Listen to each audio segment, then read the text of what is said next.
नमस्ते दोस्तों, तो आज आपको एक बड़ी ही अचंभित एवं भयानक रहस्यमय कहानी सुनाऊंगी जिसमें आपको कुछ नई रहस्यमय बातें की जानकारी होगी।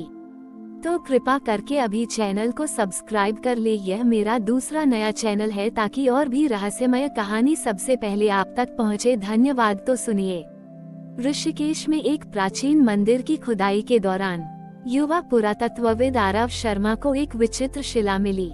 शिला पर 3 त्रिशूल उकेरे थे और उनके बीच एक अजीब चिन्ह शून्य शून्य। नीचे एक उकेरा हुआ वाक्य था, मौन को जिसने सुना वो शून्य के द्वार से शिव के नाद को पाएगा। आरव को यह एक साधारण संकेत नहीं लगा। उसने इस शिला की तस्वीरें भेजी विद्या रावल को, एक सांकेतिक भाषा विशेषज्ञ जो तिब्बती लिपियों और देवनागरी संकेतों की गूढ़ विदुषी थी। विद्या ने जैसे ही शिला की रेखाएं पढ़ी, उसका चेहरा पीला पड़ गया। उसने धीमे स्वर में कहा, आरव, ये कोई साधारण चिन्ह नहीं, ये शून्यनाथ गुफा का द्वार आह्वान है, जहाँ शिव ने अपना मौन तांडव रचा था। उस रात आरव को स्वप्न आया। सपने में एक झरना बह रहा था, पर वह जल से नहीं, मौन से बहता था। उसके पीछे खड़ा था एक साधु, जटाजुधारी, आंखें धधकती हुई, हाथ में रुद्राक्ष और भस्मधारी त्रिशूल। मैं एकलव्यनाथ हूँ। यदि तुम शून्यनाथ को खोजना चाहते हो तो उत्तराखंड के प्राचीन व्यासखर गांव में आओ, पर ध्यान रहे, इस खोज में तुम्हें अपना नाम, स्मृति और शब्द सब कुछ त्यागना होगा। सुबह उठते ही आरव ने विद्या से संपर्क किया और दोनों निकल पड़े उत्तर की ओर, हिमालय की ओर। व्यासखर गांव सामान्य नजर में कुछ भी विशिष्ट नहीं था, लेकिन जैसे ही दोनों वहां पहुंचे, एक बर्फ की समाधि के पास एक गुफा दिखाई दी, जिसे स्थानीय लोग मौनगह्वर कहते थे। गुफा के द्वार पर संस्कृत में उकेरा था शब्द विनाशाय मौन गच्छ शून्यम शिवरूप तत्र प्रविश्य त्वं न रहस्यम कथित। मतलब, शब्द का विनाश कर, मौन को धारण कर, शून्य ही शिव का स्वरूप है, उसमें प्रवेश कर, परंतु रहस्य को प्रकट मत करना। वहीं उन्हें मिला एकलव्यनाथ, जो पिछले 70 वर्षों से इस गुफा की रक्षा कर रहे थे। उन्होंने आरव और विद्या को देखा और कहा, तुम दोनों चुने गए हो, पर तुम्हें पहले 3 परीक्षा देनी होंगी, शरीर की, मन की और समय की। केवल तब गुफा तुम्हें स्वीकारेगी। गुफा के समीप एक ठंडी झील थी, जिसे शून्यतल कहा जाता था। उसमें प्रवेश करने से पूर्व एकलव्यनाथ ने कहा, इस जल में प्रवेश करो, पर याद रहे, तुम्हारा शरीर तुम्हारा न रहेगा। यदि तुम भयभीत हुए तो तुम यहीं रह जाओगे। मौन मूर्ति बनकर आरव ने आंखें मूंदी और जल में उतर गया। बर्फ के टुकड़े उसकी त्वचा को चीरते लगे, पर तभी उसके भीतर शिव मंत्र गूंजा, ओम शून्य शिवाय नमः। शरीर का दर्द चला गया। अब उसमें कोई मैं नहीं था, सिर्फ मौन और शिव। विद्या ने भी वही किया। अब दोनों तैयार थे दूसरी परीक्षा के लिए। शून्यतर झील पार करने के बाद एकलव्यनाथ ने उन्हें एक संकरी पगडंडी पर चलाया, जो गहरी चट्टानों के बीच खो जाती थी।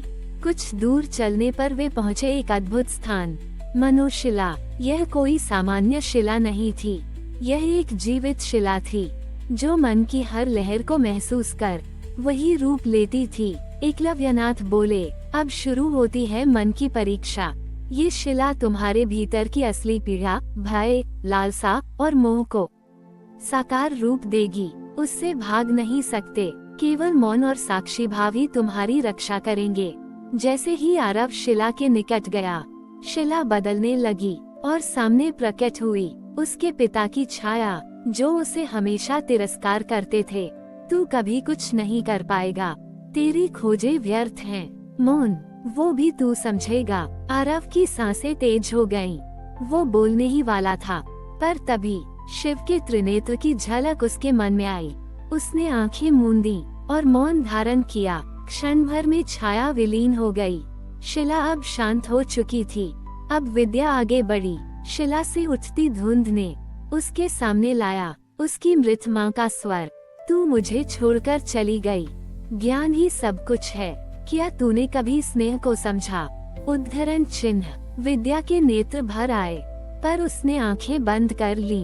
हृदय से कहा, माँ, तुम मौन में ही जीवित हो और मौन ही मेरा उत्तर है। शिला शांत हुई। विद्या सफल रही। अब तीसरी और अंतिम परीक्षा शेष थी, काल परीक्षा। गुफा का प्रवेश द्वार अब कुछ दूर था और उसके ठीक सामने थी समय भित्ति, एक दीवार जिस पर काल का प्रवाह चलता था, अतीत, वर्तमान और भविष्य।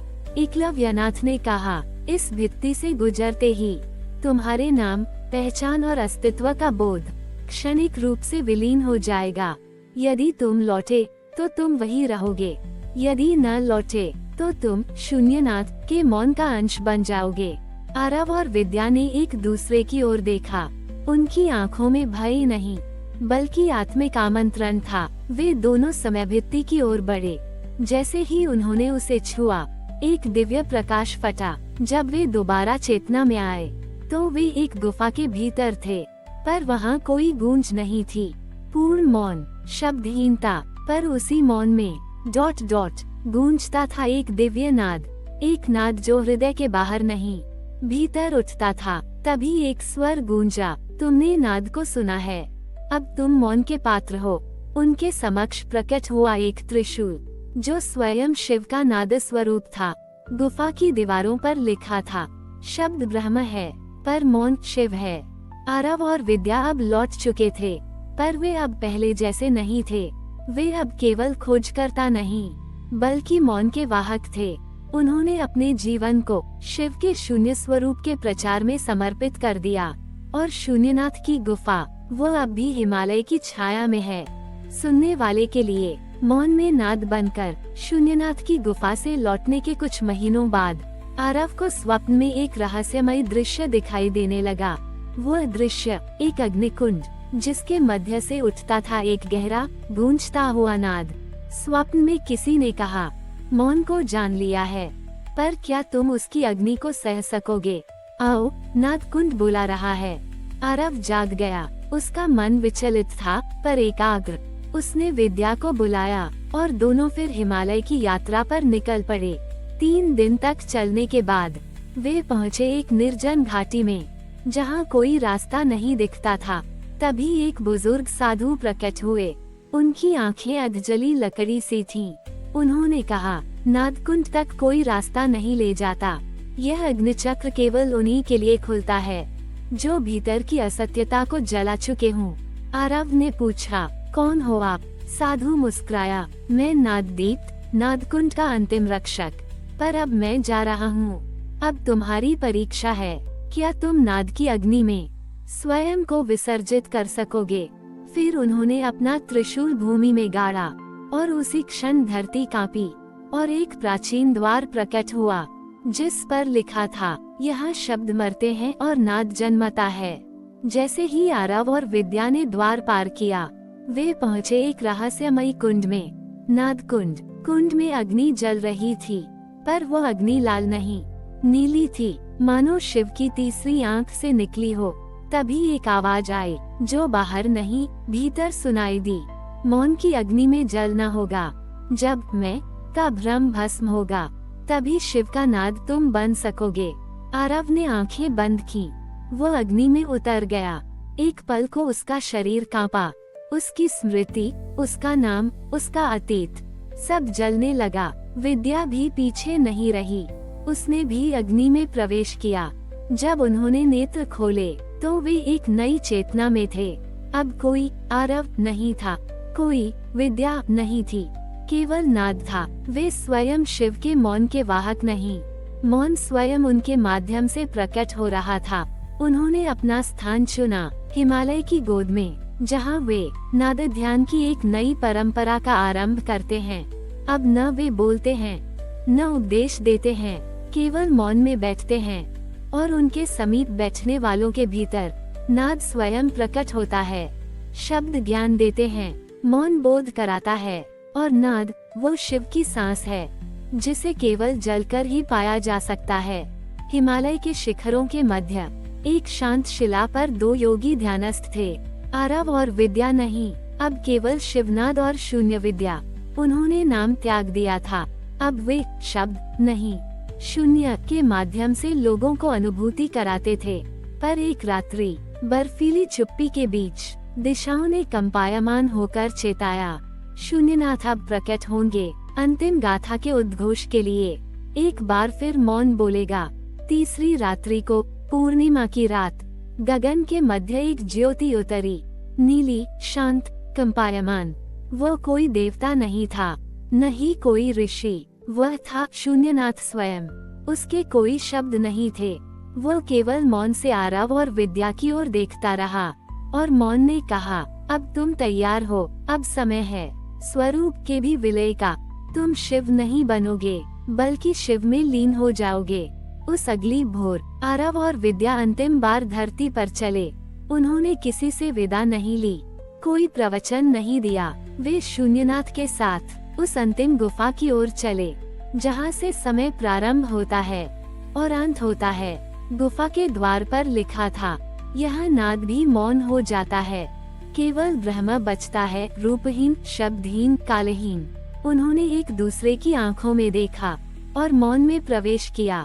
गुफा में कोई ज्योति नहीं थी, कोई मूर्ति नहीं, कोई मंत्र नहीं। फिर भी एक कंपन था जो सृष्टि से पहले का था। जब आरव और विद्या ने ध्यानस्थ होकर आंखें मूंदी, तो वे नहीं रहे। शरीर वही था, पर चेतना विलीन हो चुकी थी। वे अब शिव के मौन का अंश बन चुके थे। वे शून्यनाथ में समा गए थे। ध्यान वह नहीं जो हम करते हैं, ध्यान वह है जहाँ हम नहीं रहते। मौन वह नहीं जो शब्दों के बाद आता है, मौन वह है जहाँ शब्द कभी थे ही नहीं। और शून्य वह अंत नहीं, वह शिव का आरंभ है।